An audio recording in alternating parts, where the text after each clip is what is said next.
Assalamualaikum warahmatullahi wabarakatuh. Alhamdulillahirabbil alamin. Wassalatu wassalamu ala asyrafil anbiya'i wal mursalin wa ala alihi wa ashabihi wa man tabi'ahu bi ihsanin ila yaumiddin. Asyhadu an la ilaha illallah wa asyhadu anna Muhammadar Rasulullah, amma ba'du. Alhamdulillah, pada kesempatan pagi hari ini kita masih diberi kekuatan oleh Allah, diberi kesehatan oleh Allah, sehingga dapat melaksanakan ibadah salat subuh secara berjamaah. La in syakartum la azidannakum wa la in kafartum inna adzabi lasyadid. Bapak Ibu jamaah subuh yang dirahmati oleh Allah, pada pembahasan sebelumnya kita telah mengkaji betapa pasukan kaum muslim ini sedang dilema. Karena apa? Karena pasukan dagang Abu Sufyan itu sudah lepas, sedangkan Abu Sufyan meminta bala bantuan kepada masyarakat Mekah menuju Badar, sehingga Nabi Muhammad dan para pasukan muslim mengadakan musyawarah militer.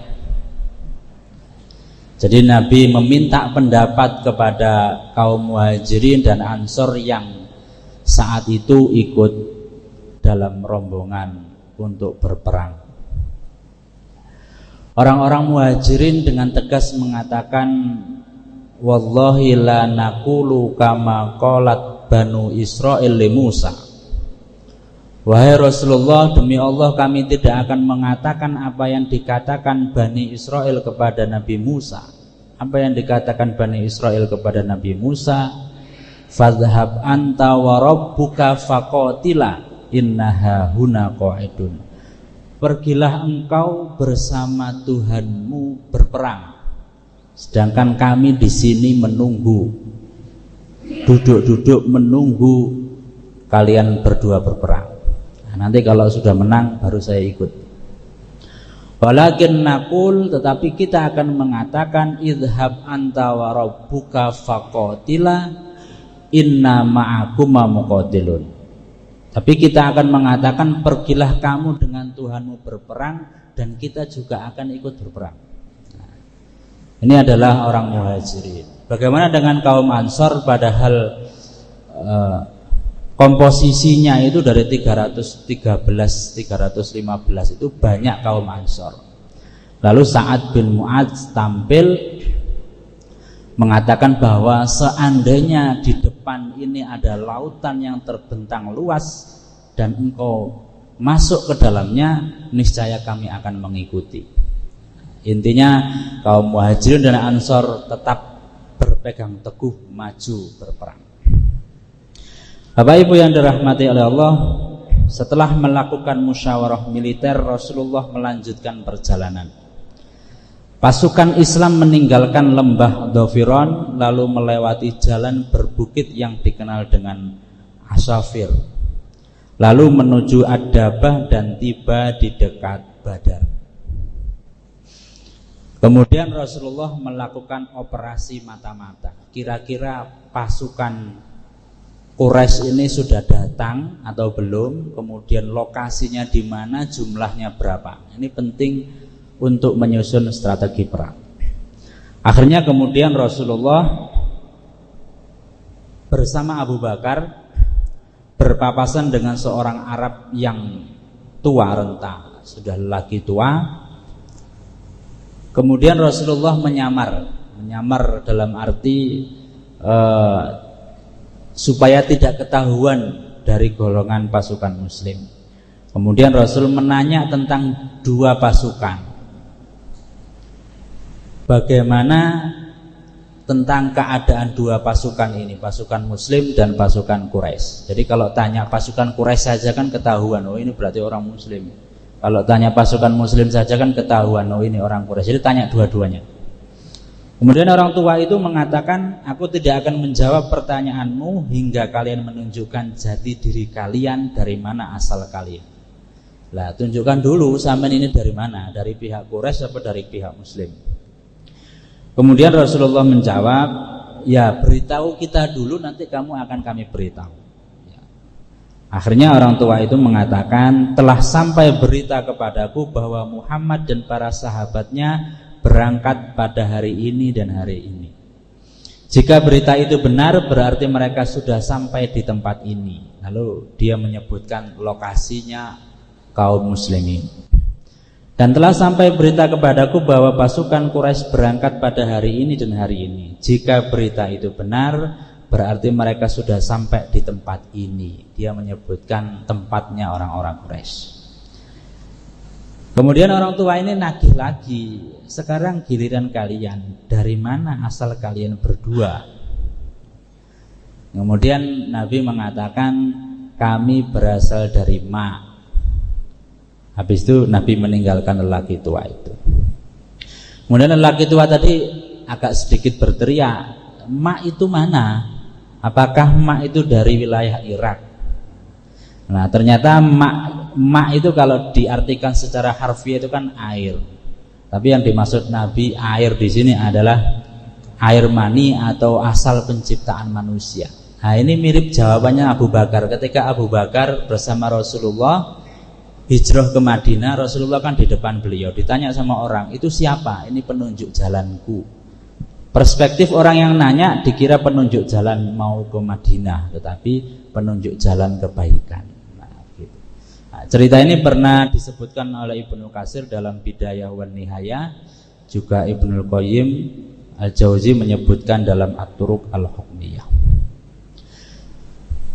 Kemudian Nabi masih ingin mencari berita yang lebih akurat terkait dengan jumlahnya dan posisinya orang-orang Quraisy. Akhirnya Nabi mengutus 3 orang, Ali bin Abi Thalib, Zubair bin Awam, dan Sa'ad bin Abi Waqqas. Diutus mencari informasi. Akhirnya ketemu 2 orang pesuruh Quraisy yang tugasnya mengambil air. Jadi di situ ada sumber air. Kemudian orang Quraisy itu menyuruh 2 orang untuk ngambil air, ya untuk makan, untuk mandi dan lain sebagainya. Nah 2 orang itu ditangkap, kemudian dibawa ke Rasulullah, dan Rasulullah bertanya, akhbirni an Quraisyin, beritahu saya tentang posisi pasukan Quraisy. Kemudian orang itu menjawab, mereka berada di balik bukit pasir yang bisa engkau lihat jika engkau memandang ke arah Udwatul Quswa. Jawab mereka. Kemudian Nabi bertanya lagi, berapa jumlah mereka? Orang pengangkut air itu mengatakan, oh banyak sekali. Nabi bertanya lagi, lah ya banyak sekali itu berapa persisnya? Nggak tahu. Ya saking banyaknya ya. Jadi orang ya namanya pengangkut air nggak pernah ngitung, nggak sempat ngitung gitu. Pokoknya banyak sekali. Akhirnya Nabi nggak habis akal, gimana cara mencari jumlah akurat itu. Akhirnya Nabi bertanya, kam yanharuna kulla yaumin. Kam yanharuna kulla yaum. Berapa mereka menyembelih unta setiap harinya? Kemudian orang itu mengatakan, ya kadang 9, kadang 10 unta setiap hari. Nah, karena mereka mengambilkan air juga untuk minumnya unta, untuk mereka makan, sehingga kalau ngitung jumlah unta yang disembelih kan nggak susah ya. Kira-kira sehari itu nyembelih 9 sampai 10 unta. Nah 1 unta itu dimakan kira-kira oleh 100 orang. Di sini kalau kurban 1 sapi itu bisa dimakan berapa orang ya? Kalau unta itu, tidak tahu ini porsi makannya orang Arab. 1 unta itu dimakan sekitar 100 orang. Jadi kalau sehari nyembelih 100, atau nyembelih 9 berarti kan 100 ping 10 1000 atau 100 ping 9 900. Maka Nabi menjawab, menyimpulkan al-qaumu fima bainatis mi'ah wa alf. Berarti kalau begitu orang Quraisy ini jumlahnya antara 900 sampai 1000 orang. Nah, kemudian ditanya lagi, siapa tokoh-tokoh Quraisy senior yang ikut di barisan itu? Banyak sekali disebutkan, ada Utbah dan Syaibah, ada Hakim bin Hizam, ada Naufal ibn Khuwailid, ada Al-Haris bin Amir, ada Abu Jahal, ada Umayyah bin Khalaf dan seterusnya. Nah, Nabi sudah tahu jumlahnya, sudah tahu posisinya. Ini sangat penting untuk menyusun strategi perang. Bapak Ibu yang dirahmati oleh Allah, kemudian Nabi itu memilih sebuah tempat, lokasi, tempat stay, begitu ya. Kemudian ada seorang sahabat namanya Hubab bin Munzir. Dia ini seorang ahli strategi perang. Dia tanya, wahai Nabi, jenengan memilih tempat ini itu berdasarkan wahyu atau pendapat jenengan sendiri? Nah, gitu. Maksudnya apa? Kalau berdasarkan wahyu, ya kita nggak berani otak-atik, itu sudah dari Allah. Tapi kalau itu berdasarkan jenengan, lah boleh nggak saya usul lah, gitu. Bahasanya begitu. Kemudian Nabi menjawab, bal huwar ra'yu. Wah, ini tidak dari wahyu, kok. Ini hanya sekedar ide atau gagasan saja. Kemudian, ya Rasulullah, inna hadza laisa bimanzil. Ya Rasulullah, ini bukan tempat yang strategis. Kalau saya boleh usul, ini bukan tempat yang strategis. Kenapa? Karena ini pasukan Quraisy di sini, kemudian pasukan Muslim di sini, di tengah-tengahnya itu ada sumber air. Ya. Kalau kedua-duanya bisa mengambil sumber air, ya dua-duanya bisa bisa sama-sama kuat.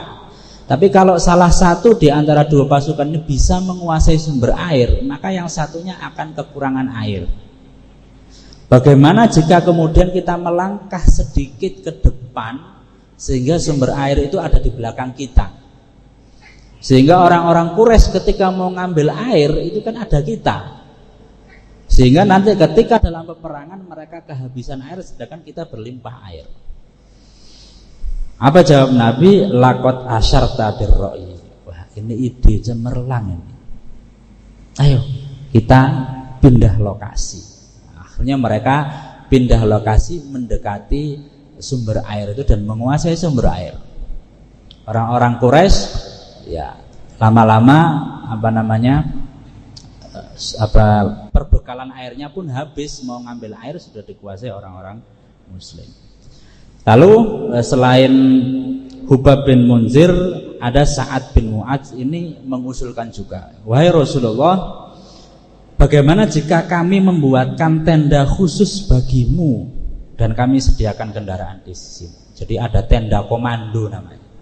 Tapi tenda komando itu lokasinya di belakang. Jadi para sahabat itu sangat takut betul jika Nabi nanti terluka dan terbunuh. Kemudian Rasulullah mengiyakan.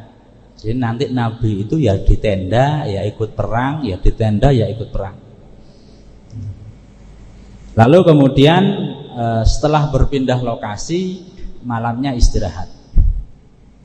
Yang namanya orang besok perang, jenengan besok perang antara hidup dan mati, kira-kira malam bisa tidur apa enggak?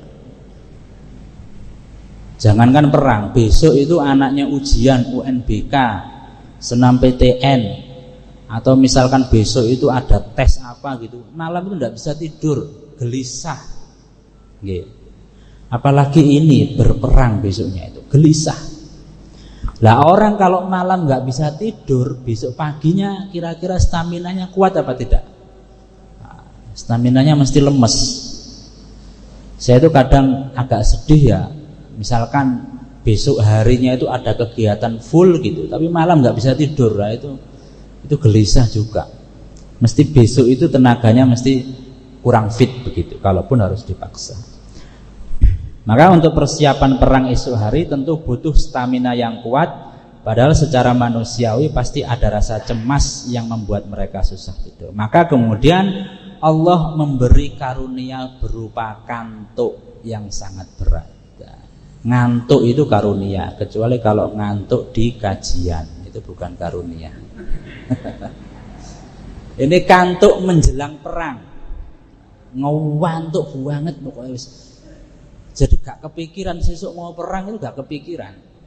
Pokoknya turunnya betul-betul nyenyak sekali. Saking nyenyaknya, bahkan tidak sedikit dari pasukan muslim itu yang mimpi basah atau junub.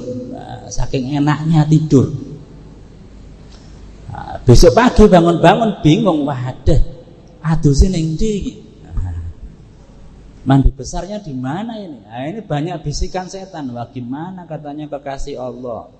Mandi saja ndak ada air. Ya mungkin ada air tadi untuk persediaan minum, dan karena banyak pasukan juga. Kemudian wudhunya kamu gimana dan lain sebagainya. Akhirnya kemudian Allah menurunkan hujan. Dalam surah Al-Anfal direkam oleh Allah, idh yuhassikumun nu'as, dan ingatlah ketika Allah membuat kamu mengantuk. Tujuannya apa? Amanatan minhu, untuk memberi ketentraman. Jadi supaya tenang, enak, sesuk iku tenaganya kuat. Yunazzilu alaikum minas sama'i ma'an. Kemudian Allah menurunkan air hujan dari langit kepadamu. Hujan deres. Liyutahhirakum bihi, untuk menyucikan kamu. Ya ben kembali suci, ben bisa mandi. Wa yudhiba ankum rijzas syaitan, dan menghilangkan gangguan-gangguan setan dari dirimu. Jadi bisikan-bisikan setan itu biar hilang. Wal yarbita ala qulubikum wa yusabbita bihil aqdam, dan untuk menguatkan hatimu serta memperteguh telapak kakimu. Nah, maksudnya begini. Pasir itu beda dengan tanah ya. Tanah kalau kena air kan becek. Apa namanya? Kalau jenengan ada tanah kena air kan jadi lempung itu dincik tambah ambles gitu ya. Tapi kalau pasir kena air itu tambah padat. Nah, gitu. Jadi diturunkannya hujan diantaranya selain untuk mensucikan mereka, ya untuk berwudu, untuk mandi dan lain sebagainya, pasir itu biar padat. Supaya apa? Ketika berperang itu tanahnya gak ambles. Nah, pasir itu kalau misalkan pasir pada umumnya kalau jenengan lari di pasir itu kan kakinya ambles ya. Taruh aja di pantai atau apa gitu. Tapi kalau dia kena air dia padat. Nah, di antara hikmah turunnya hujan itu pembersih jiwa, penghilang kotoran, bumi yang dipijak menjadi kesat dan pasir-pasirnya pun mengendap keras.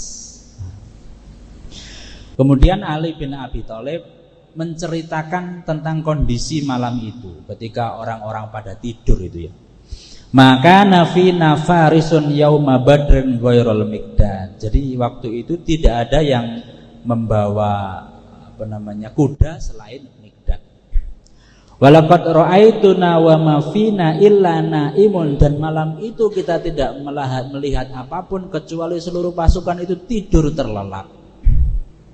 Illa Rasulullah sallallahu alaihi, kecuali Rasulullah ternyata tidak tidur. Apa yang dilakukan Rasulullah? Yusalli tahta syajaratin hatta asbaha. Nabi sholat terus sampai pagi, meminta pertolongan kepada Allah. Ya Allah, besok kita ini perang melawan 900 bahkan 1000 orang, kita ini 300. Sholat, doa, sholat terus. Bayangkan malam hari sampai pagi hari beliau itu sholat. Nah, prajurit itu tidur, gitu ya. Lalu kemudian setelah pagi hari mereka mandi dan seterusnya, tibalah saatnya pagi hari tanggal 17 Ramadan tahun kedua Hijriah. Nah, akhirnya kemudian kedua musuh saling berhadapan. Biasanya sebelum mereka baku hantam itu ada namanya duel 1 lawan 1 begitu ya. Orang Quraisy mengeluarkan 3 jagoannya, yaitu Utbah bin Rabi'ah, Saibah bin Rabi'ah, dan Al-Walid. Maju 3 orang ke depan. Kemudian Nabi mengutus 3 juga, Auf bin Al-Haris, Muawwidh bin Al-Haris, dan Abdullah bin Rawahah. 3 dari pemuda Ansor maju, 3 lawan 3. Kemudian orang Quraisy bertanya, man antum? Siapa kalian? 3 orang tadi mengatakan, ya kita dari Ansor, nahnu minal Ansor. Apa kata orang Quraisy? Malana bikum min hajah. Kita nggak ada urusannya dengan kalian. Akufa ukiro, kita mencari yang sederajat. Maksudnya apa? Ya kirimkan kepada kita orang-orang Quraisy juga yang dari Mekah, jangan dari Ansor. Ya, mereka menganggap orang Ansor tidak sederajat dengan orang Quraisy. Orang Quraisy derajatnya tinggi begitu. Kemudian ada yang mengatakan kepada Muhammad, ya Muhammad akhrij ilaina akuffa ana min qaumina. Wahai Muhammad, keluarkan yang sederajat dengan kami dari kaum kami, yaitu dari kaum Quraisy. Akhirnya Rasulullah mengutus siapa? Kum ya Ubaidah ibnu Al-Haris. Bangun Ubaidah ibnu Haris, maju. Kum ya Hamzah, Hamzah bangun, maju. Kum ya Ali bin Abi Thalib, bangun Ali. Akhirnya majulah ketiga itu dari orang-orang Quraisy. Kemudian orang-orang Quraisy mengatakan, na'am akuffa ukiro. Nah ini baru sederajat dengan kita. Akhirnya duel maut. Nah ini gambarnya ilustrasi aja. 1 lawan 1. Hamzah melawan Saibah, Ubaidah melawan Utbah, dan Ali bin Abi Thalib melawan Al-Walid. Perang, duel. Yang pertama kali menang Hamzah. Hamzah ini gak suwe, lawannya langsung tepar. Hamzah dilawan. Yang kedua Ali bin Abi Thalib menang. Al-Walid kalah. Nah yang agak seri ini Ubaidah dan Utbah. Ini pertarungannya agak seri. Bahkan Ubaidah ini kakinya putus. Akhirnya kemudian Hamzah dan Ali menolong dan membunuh Utbah. Ubaidah langsung digotong ke belakang. Nah siapa yang menang dalam duel ini? Umat Islam. Ketika umat Islam ini menang, Quraisy ini emosi, nggak terima. Nanti ya. Kemudian turunlah firman Allah, hadza khosman ikhtasamu fi rabbihim falladzina kafaru qutti'at lahum siyabun minan nar min nar yusabbu min fawqi ru'usihim al-hamim. Inilah 2 golongan mukmin dan kafir yang bertengkar. Mereka bertengkar mengenai Tuhan mereka. Maka bagi orang kafir akan dibuatkan pakaian-pakaian dari api neraka untuk mereka ke atas kepala mereka dan disiramkan air yang mendidih. Nah, ini peristiwa yang direkam oleh Al-Quran. Akhirnya kemudian orang-orang kafir ini naik pitam, merasa dipermalukan. Wah, kita duelnya kalah ini. Ayo maju serbu gitu wis. Saking emosinya wis ganti strategi-strategian maju. Sak kenek-keneke. Nah, gitu ya, maju. Kan di sebelah sana ini kaum muslim sudah diberi aba-aba sama Rasul, jangan bergerak dulu, diam di tempat. Nanti kalau sudah menunggu aba-aba saya, pasukan panah mulai memanah. Nah, begitu. Jadi ada strateginya. Orang Quraisy sudah wis buyar karena termakan oleh emosi itu. Saya rasa itu yang bisa saya sampaikan. Insya Allah kelanjutannya pada pertemuan yang akan datang nanti akan turun ribuan malaikat membantu pasukan muslim melawan orang-orang Quraisy. Monggo jika ada pertanyaan.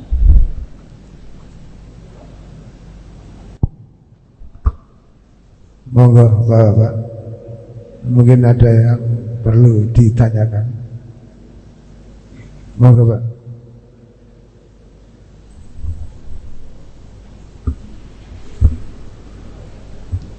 Tidak ada, nunggu lanjutannya aja. Apa hikmah dari penyampaian saya hari ini tadi, yang pertama, ada etikanya seorang prajurit atau bawahan menyampaikan usulan kepada pimpinan tadi ya. Jadi bertanya dulu, ini wahyu apa bukan? Yang pertama. Yang kedua, betapa doa itu sangat penting. Walaupun Rasulullah itu sangat dekat sekali dengan Allah, kekasihnya Allah, bahkan dijanjikan kemenangan, tapi Rasul itu tidak berhenti untuk berdoa. Semalaman suntuk, bahkan besok pagi ketika berperang, Nabi terus saja berdoa di markas komando yang sudah dibuatkan oleh Sa'ad bin Mu'az itu. Mungkin kelanjutannya insya Allah akan kita teruskan pada kesempatan yang akan datang. Kurang lebihnya mohon maaf. Wabillahi taufiq wal hidayah. Assalamualaikum.